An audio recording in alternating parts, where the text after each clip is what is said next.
The No Nonsense Roundtable. It's a weekly show broadcast on Rochester, New York's 50,000-watt iHeart radio station, News Radio Wham 1180. The host, Dom Geneva, interviews guests from all walks of life, all with amazing stories to tell. What you are about to hear is a recording of a previous broadcast without the breaks and commercials, and with added visuals that enhance the radio experience. Now, here's host Dom Geneva. Well, welcome everybody to the next edition of the No Nonsense Roundtable. I'm Dom Geneva, your host, every Saturday here at 10 to 11 on News Radio Wham 1180. And I have a very interesting program for you today, but I don't know exactly where it's going to go because the show operates on two different levels today. One is teaching you a little bit about the L3Harris Corporation and the things that they do and the parts of your life that they touch and you may not know about. But the awfully interesting part of what they've done lately is the work on this Webb telescope that's out there that's going to take a look at the universe and go back in time, taking some views of the universe when it was in its primordial state, which is fascinating for a number of different reasons. But the people I have with me today are Tony Whitman and Darin Noel. And welcome, gentlemen, to the show. Thank you, Don. Thank you for having us. Well, and what I'm going to do is I'll have each of you introduce yourself, what you do, and a little bit of where you grew up and where you went to school, and maybe if you had an interesting job in the past, or just give me a little bit of an idea of how you got here. And I don't want to know that you got here by driving a Buick, okay? Okay, so Tony, go ahead. So I went to grad school at University of Rochester, and when I came out of University of Rochester, my wife still had another year of grad school down at University of Maryland. So I said, okay, I'll come down to Washington, D.C., and I'll find something to do while I'm down there. Well, I ended up working at NASA for a year and ended up working on a space telescope, the Cosmic Background Explorer, which ended up earning a Nobel Prize for two scientists. My wife was originally from Rochester, so after that year, we moved back to Rochester. Like probably most of this audience, I had no idea that Eastman Kodak did space telescopes, but they were starting their demise, so they weren't hiring anybody, so I wouldn't have gotten a job there anyway. So I ended up working about 15 years in small optical companies in Rochester. Rochester has this great optical industrial base. And through that time, you know, the size of the companies were like 15 to 60 people. And when you work for a small company that size, you get to wear a lot of hats. I learned a lot about running projects, leading teams. So at the end of all that, you know, one of the companies didn't work out.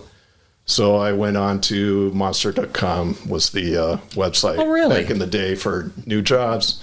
And lo and behold, there was a systems engineering job at Eastman Kodak, which described a job exactly what I had been doing. So I thought, well, I'll go check that out. Now, back then, they couldn't really talk about what they worked on. It was more secretive back then. But they hired me because they saw I had NASA experience. I had no idea about this Webb telescope then, no idea it was coming, but and so I joined the company, and you know, the first job was the Webb telescope, which ended up being a 15-year career. So what year was that? What's your position now? So what's your formal title? Now I'm called the Chief Systems Engineer for the Nancy Grace Roman Space Telescope, which is the next great observatory for NASA after the Webb telescope. So we're already we're going to have to talk more about that later. We're building the next telescope. So the Webb you were hired specifically for the job of the Webb telescope, or I was actually hired for a different space program, but after I came in the door, they got the contract for the Webb telescope. So they put me on there. Wow, how cool is that? Yeah. I mean, that really is.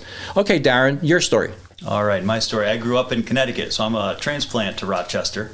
I came to Rochester for school at the U of R, University of Rochester, and got my undergraduate degree there. I then started working for Harris Corporation RF Communications Division here in town after graduation. At the same time, I pursued my master's degree at the U of R as well. And I was living with other graduates I had gone to school with, a couple of whom worked for Eastman Kodak Company. And personally, I was never one to be interested in the mass production film and camera business. So I really didn't, consider Eastman Kodak Company when I was looking for work after school. However, I started to get wind of this little niche organization within Kodak that did these satellite imaging systems. There was an associate professor at the U of R that was employed in this division. So as I started to hear more, it piqued my space curiosity, and I applied for a position and started working at Kodak in 1995. I rose up through the ranks working on various imaging telescopes or cameras. And my first job was actually helping to support the first commercial imaging satellite payload. It was called Iconos. That was in orbit for about 15 years. And, when you would see Google Earth images, anything that was satellite captured, chances are it was from that product in the early days. Now, satellites, commercial imaging is much more prevalent.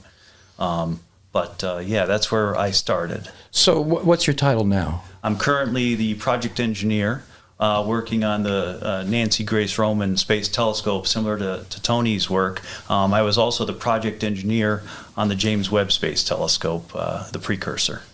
What's fascinating to me is that you're talking about satellite photography that Kodak was doing, and that's obviously digital. Yes. That's kind of ironic. Yeah. There is a history of film-based satellite imagery from Kodak. But in the day, it definitely pioneered. That industry pioneered digital capture. So let's talk a little bit. We're going to have to go to a break in a couple of minutes, but let's talk a little bit about this Webb telescope. Now, it's not called Webb because it's like web-based or it's Webb in design. It's named after somebody, right? Absolutely, James Webb, the administrator of NASA during the Apollo program. Oh, I did not know that. James Webb. From what I understand, it was like a $10 billion project that was it internationally funded or was it funded just by the United States?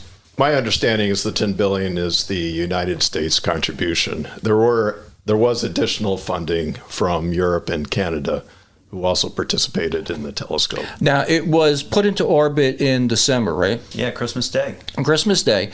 In Ghana, of all places, right? French Guiana. French Guiana. Why French Guiana? Well, as Tony alluded to, we have international partners that are working with NASA, the Canadian Space Agency, as well as the European Space Agency.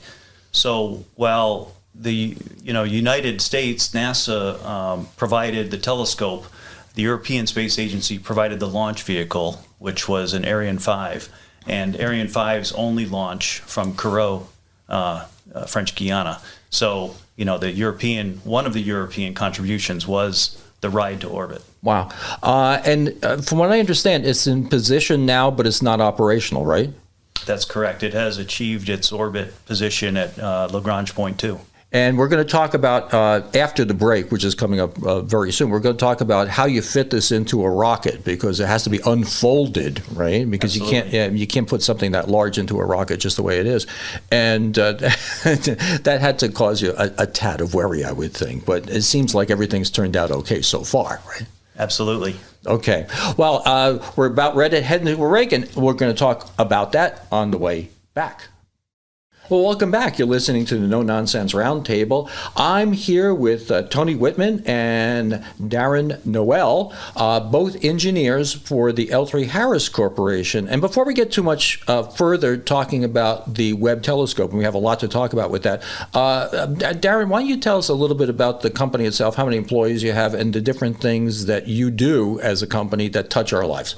Sure, Dom. Thank you. L3Harris is actually a merger of two companies, L3 Corporation and Harris Corporation.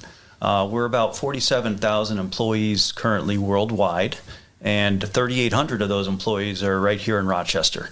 As we've talked about, the Rochester location, we produce optical imaging telescopes, but our division also produces global positioning system payloads. So every GPS payload that the U.S. government has flown has been produced by our organization. Wow. Throughout the name changes and what have you, whether we were ITT Industries or Harris or L3Harris. Likewise, our National Weather Service satellites, NOAA satellites for predicting weather, are also produced. Those payloads are produced by L3Harris, and those are in satellites that are in geostationary orbit, staring at our country, so we can predict weather as it moves across our country. So, Darin, tell me a little bit about the specifics of what L3Harris did, especially your people here in Rochester, where you've been, and how you did it. Well, as part of the NASA team, L3Harris participated in the build in two locations, Goddard Space Flight Center in Greenbelt, Maryland, and the Johnson Space Center in Houston, Texas. Engineers and technicians from Rochester went to Goddard. We integrated the telescope components, put the primary mirror segments on the composite backplane, integrated the secondary mirror, integrated the instrument module.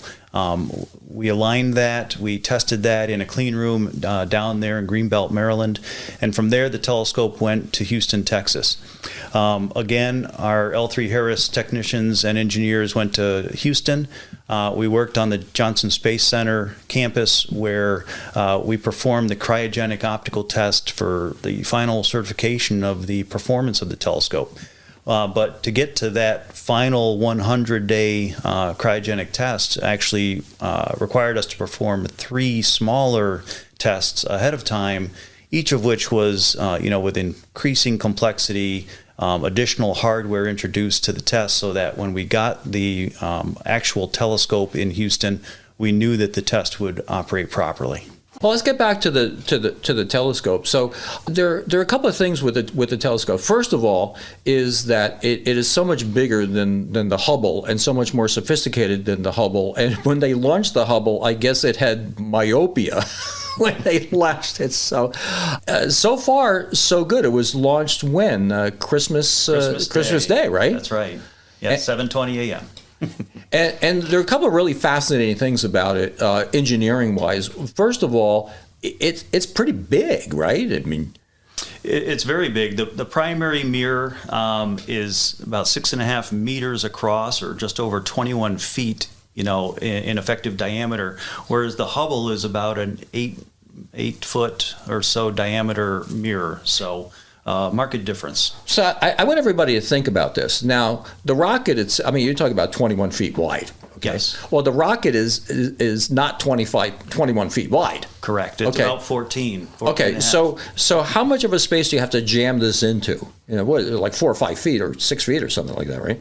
Well, the rocket fairing is about 14 or so feet. It's pretty much a 4 to 5 meter fairing. Uh-huh. So that's about maybe 15 feet. And we've got a 21-plus foot payload that we're trying to fit in there. So, there's several feet on either side that need to be accommodated. And that's just the mirror. Yes. The sun shield to help it get cold in space is about the size of a tennis court. I was looking online a little bit about, and NASA has some good information about it. I'm looking at it. The thing is absolutely enormous, and it has to get unfolded. It also has to keep cold, even colder than cold. You're talking about 298 degrees below zero, and and then you have to have a cooler on top of that because that's still not cold enough, right? Right. It's even colder than that. It's around 400 degrees below zero. Okay. Well, parts of it are 300 degrees below zero. Well, you guys talking Celsius all the time. I'm talking Fahrenheit or something or other. I have no idea what I'm talking about, so you correct me when I need it. Right. And like you said, there is a cooler on there for one of the instruments to get it down to, I think it's like 440 degrees below zero. And so the thing is, if you look online, the thing looks like a giant flower. If a huge flower, and then you're pointing that different places in the universe, but also has to have this thing underneath it that blocks it from the sun, right? And that's got to be engineered and put into the rocket, and it's got to get out there, and it's got to get into the right spot. And this thing costs $10 billion. It has to work the first time yes, because it needs to work. Astronauts can't get there to fix it. Yeah, and then tell me about where it's positioned, because even that's interesting, where it has to be positioned, because it's not orbiting the Earth. No, it's actually orbiting the sun. With us, right? With us, yes. In a a known astronomical location called Lagrange Point 2, it's orbiting around a point in space that will keep the Earth and the sun constantly to one side of it, so that sun shield can do its job in shielding the telescope from the warmth not only generated by the sun but the Earth and the moon. And that's how critical it is that the warmth from the sunlight from the moon will affect. That's how accurate this thing has to be. And I guess to put it in layman's terms, the thing is sitting there hiding behind the Earth. The Earth is making a shadow for it. So as we travel through the universe, the thing is in our backyard behind our fence, if you would. Yes. I mean, that is just so cool. I mean, so who thought of this when? I mean, where's the genesis of this? So, and I have a bigger question for you after that, because I have a follow-up question. How did Congress approve this? So first of all, the idea of this telescope came when the Hubble was finished. What are we going to do next? And the obvious answer to what are we going to do next is we need something bigger. Because by then they realized the Hubble wasn't going to be able to see to the edge of the universe. So that's where the idea came up. Well, okay, if we do something bigger, how are we going to fit it into a rocket? And then, and it all just blossomed from there, just trying to figure out that problem. And you can adjust it from your control center, the different micro, if you would, changes you need to make it work and point in the right direction and stuff like that. You can change the shape of it, right? That's correct. Based on the thermal environment, just to make sure that all the mirrors are acting as one. You need to make constant corrections over time of the telescope to make sure it's optimized. Now, it's in position right now. It's in orbit right now, yes. So, just a ballpark, when do you think our first images are going to come back? Right now, I think NASA's saying this summer, so I believe maybe June time frame we might see something. There's two things that's going on right now. One is it's a 3-month process to align the mirrors, but they're also waiting for it to get down to temperature. It takes that long for detectors to get down to temperature. And slow to get down to that temperature. And how cold do you say it has to get down to? About 400 degrees below zero Fahrenheit. That's just amazing. It's below the freezing point of oxygen. An exciting part is that we had to recreate those conditions here on the ground to validate the telescope's performance, and we can talk more about that. But that was a huge part of what L3Harris had to do. It's just amazing. Well, we're going to get more into this after the news break, and then we're going to get into what you're going to see and how you're going to see it. But also, this brings up a couple of other issues, theological, philosophical. Why are we doing this? And I still want to know, how did you get Congress to approve this money? Because it really is outstanding. We'll see you after the break. So welcome back to the No Nonsense Roundtable. I'm here with Tony Whitman and Darin Noel, two engineers from the L3Harris Corporation. And before I go any further, everybody knows that at the bottom of the hour, I like to give a shout out to the Bob Johnson Auto Group, who sponsors this program, allows me to do what I do, and are great people to buy a car from or get a truck from or get your car or truck fixed. And with that, I'm going to, well, not every question we have here is a serious question, gentlemen, okay? So now, Now, kind of, being an engineer is kind of cool these days, right? I mean, life has changed a lot since people, thought that being smart and having engineering degrees and whatever was less than cool. I mean, you had Malcolm in the Middle, and you have the Big Bang Theory, and now when you guys go to cocktail parties, I mean, is it that it's you're more engaged than years ago? I mean, you're ahead of the curve, and kind of cool jobs. Right?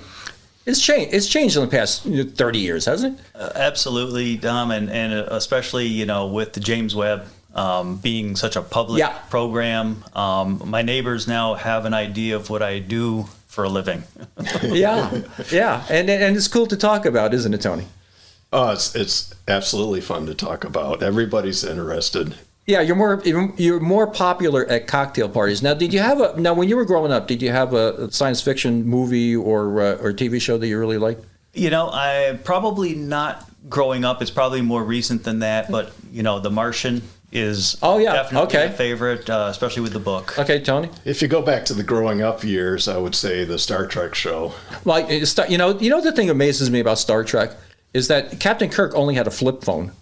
I mean, you'd be making fun of him now. It's like it's a flip phone, for God's sakes, Grandpa. It's not even an iPhone. It doesn't have Angry Birds on it even. I mean, So we're talking about this enormous telescope that's being placed right now. It's going to go look, and it's going to look back in time because it takes so much time for light to get here. So in theory.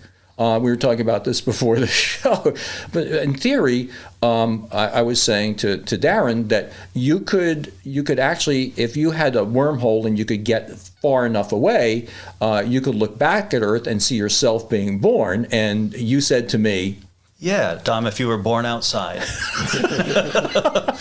The light that is, reflecting off everything we know needs to travel into space. Yeah. I mean, so how far back in time are we talking about here? 13.5 billion years. 13.5 billion years. And if somebody's out there looking at us, they're saying, well, I mean, the Earth was just nothing back then, right? I mean, just correct. Yeah, the Earth is about 4 billion years old. I think maybe a little less, but so the Earth didn't even exist in the time frames that we're trying to gather information on. So now, one of the things I have to imagine is that you're gonna there are things that you're expecting to see, and there are things that you're not expecting to see. I mean, you're going to have revelations here that you couldn't even conceive of. Isn't that sort of some part of the excitement of this whole thing? Absolutely. We can go back to the Hubble telescope as an example.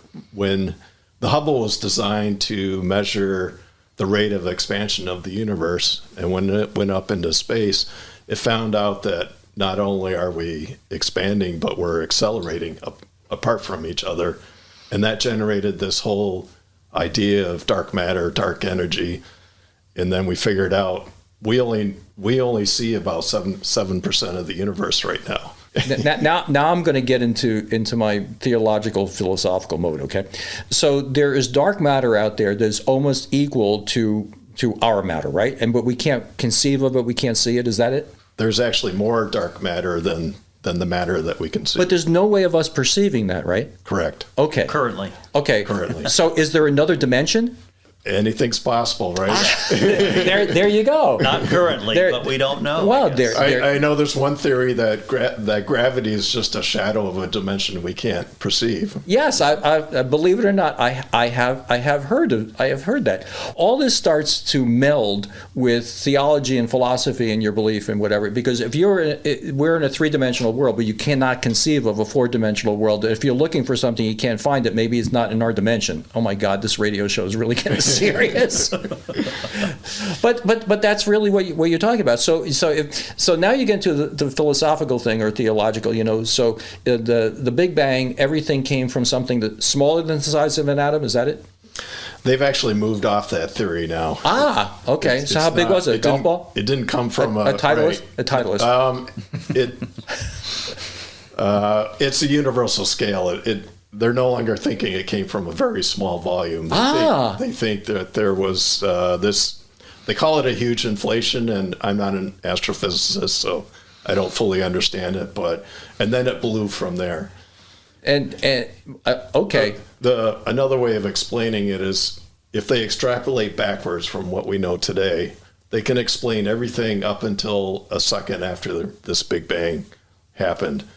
But all our current known physics falls apart. Right. In a second. Okay, talk about physics. So you have the Einstein's theory of relativity, and you have quantum physics, but you can't make a match, right? Correct. God, this is a serious radio show.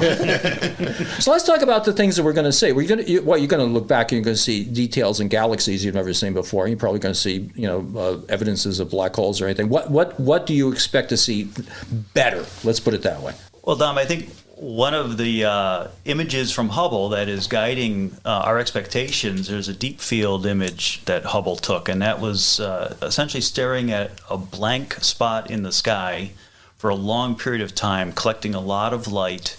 And, scientists were able to tease out images of additional galaxies. So what we thought was dark space actually held a multitude of galaxies. And what they found was some of those galaxies that were measured to be further and further away didn't look like the galaxies we see today. Really? Yeah, they're not well formed with spiral arms. They might be a little more amorphous. So I anticipate, that one thing Webb will do is help us to better see the formation of those galaxies and really, help us to draw that line between, the big inflation, the Big Bang, whatever was that starting point to what we see in our universe today.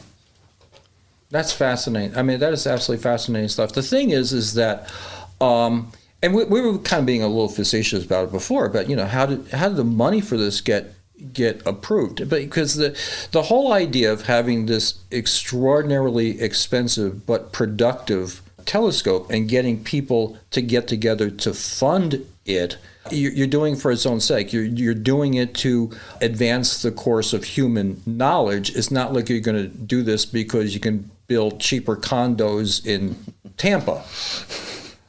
So I mean, getting everybody to agree on this, I can't even conceive of how everybody got together to do this, and I'm glad you did. But it really is amazing. So there's two aspects to that. One is the astronomical community gets together every 10 years. They call it the Decadal Survey. And so these are astronomers from all over the U.S., Europe, Canada, and even other countries. And they all get together and decide priorities on what's the next to learn about our universe. So you have this worldwide community that gets on the same page on here's what we want to do. And then you have Congress. So there's no question on what we want to do, but as you said, it's $10 billion, which Congress has to fork out the money for. So for them, NASA has always had strong support from both parties. I want to get more into that, but we're about ready to head into another break. Well, welcome back. We're talking to Tony Whitman and Darin Noel, engineers for L3Harris, who are intimately involved with the Webb Telescope. And I guess the next thing I would just like to talk about, mention, and ask you about is the why of all this. I mean, everybody has their reasons to do things, but the why is pretty big here. Yeah, so this telescope answers or helps answer some fundamental questions, like where did we come from? How did we get here? Are we alone in the universe? What happens next with the universe? Where are we going? Simple, fundamental questions like that I even asked when I looked at the universe when I was a kid. Yeah, not so simple necessarily. No, and it goes back to advancing just human knowledge as a species, and just building on something that we didn't know before, and learning things that the exciting thing to me is that there's going to be things that you learn that you have no conception of. I mean, back in the days, if you were born thousands of years ago, you could not conceive of radio or television, or there are things that you can conceive of that happen, like man flying, but there's things that you can't conceive of that are going to happen, and those are mysteries to us now, but they'll be revealed to us in later times. I mean, I think that's part of it, right? Absolutely. If you look at the Hubble Space Telescope, it had expectations for what it would find, what it would discover, and it met many, if not all, of those expectations. But it's also gone even further. We've stretched that technology as far as we can take it. It's opened a lot of eyes, opened a lot of minds, opened a lot of doors, and today we can't imagine a world without the Hubble Space Telescope. So you're still going to be using the Hubble, though, while you're using the Webb telescope too, right? Oh, absolutely. Absolutely. So it's not like you're going to be selling it on eBay or, No, it's much too valuable an asset. We're going to milk it for all it's worth, I'm sure. Probably sell time on it, like an Airbnb or something like that. Well, what the heck? So, that's exactly what's going to happen. Not sell the time, but allocate the time. I mean, Hubble is a 30-year-old observatory. The scientists are able to use it today. Were not even maybe pursuing their current profession. So a lot of new ideas, a lot of new theories, a lot of new science can be performed. So it's not going bad. It's not like it's going to expire or something like that. Now, Tony, you had something you look like you had something you wanted to say. Well, I just so the other thing that astronomers are really excited about now that Webb is in space, Hubble is designed for the ultraviolet and visible part of the spectrum, and the Webb telescope is designed for the visible and the near infrared part of the spectrum. So they're excited to be able to look at targets all the way from ultraviolet to infrared, and that gives them a tremendous amount more knowledge. So if the universe is expanding, it has a redshift to the light, and that's the Webb telescope is able to see the redshift better than the Hubble. Yeah, I just impressed you, didn't I? Basically, visible light that's 13.5 billion light years away is accelerating away from us so fast that we see it as infrared. Okay. Question of the day then: if the universe is expanding, is it going to expand forever, or is it going to contract and then we're going to go back and like our lives are going to go back in time and whatever? Crash. Excellent question, which is why we need the Webb telescope to help answer that question. And then what do we do? And we can't do anything. Telescope on its way we can't do anything. Question. We can't do anything. And it's not about trying to affect change, but just knowing how the universe works. So you may not be able to keep the universe from doing what it's going to do next, collapsing, but you'll have an understanding of the universe we live in. One of the things that's impressive to me about the whole thing, like even politically, because this cuts across so many different venues, is that people came together to approve something that has no immediate economic benefits for the benefit of humanity, our knowledge, and progressing as a species. And that's kind of the cool thing about it, is that it's really worthwhile in its own right. Now, there's just my opinion. I don't usually editorialize, but there you go. But let's talk about the next telescope. You got the next one coming, and it's going to be what and when? So this is called the Nancy Grace Roman Space Telescope. Nancy Grace Roman was one of the people instrumental in coming up with the Hubble telescope idea. And this is projected to launch around 2027. This can take pictures of the universe 100 times faster than the Hubble. So that's a tremendous gain in technology. It's designed to better understand dark matter in early galaxies. It's also designed with the capability to actually look for Earth-like exoplanets. All the planet finding we've had so far are planets out in a Neptune orbit or around a much cooler star like a red dwarf. This telescope can find an Earth next to a sun. Explain exo to me. Exoplanet is planets outside of our solar system. Oh, okay. So anything outside of our solar system is called an exo. That's correct. Okay. And how powerful is this thing going to be? It's about the size of Hubble. It's the same. Really? 8-foot diameter primary mirror, but it has it's almost like a wide view lens on your camera. So it can see 100 times the area of the Hubble in one picture. So it's more of what they call a survey telescope, because we can take wide swaths of the full universe with this telescope, whereas the Webb telescope is like looking through a straw. So this will also serve as a finder scope to take a closer look at things with the Webb telescope. So if people want to learn more about the Webb telescope, where should they go? They can go, there's a website called JWST, stands for James Webb Space Telescope, jwst.nasa.gov, or they can just Google "where's Webb" and then they'll find it.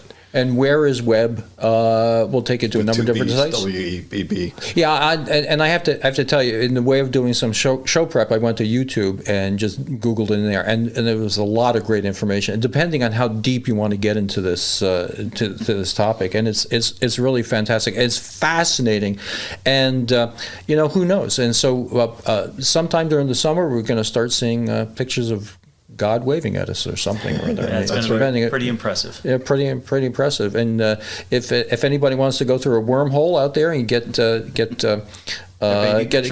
baby picture, it's not gonna happen, because it didn't happen outdoors. We found that out. And the L3Harris Corporation is the way of finding out what you guys do online. I'm sure there is, right? Oh, absolutely. I mean, we obviously have a web presence at L3Harris.com. For all of our divisions, and space and airborne systems is our specific group here in Rochester. And so there's lots of information about our past programs as well as our future endeavors. And if you have an engineering degree, probably not a bad place to go to apply for a job. I mean, the stuff you're doing sounds, it just sounds cool. Yeah, it's not just engineering. I mean, we're building the telescope now, so we need people good with their hands, meticulous and methodical with their processes, all that good stuff. Yeah, very fascinating stuff. It is a production environment, not just designing. Okay, so I want your commitment that when we start getting some pictures there, that you come back and we'll talk about them, and then you can tell me what you found and see the things that you expected and things that you didn't expect. And how about that, gentlemen? That'd be very exciting. Sounds good to me. It's great to have you here. Thank you ever so much for coming in, and thank you everybody for listening. It's a No Nonsense Roundtable, and this show and all the other shows are on NoNonsenseRoundtable.com. And thank you for listening.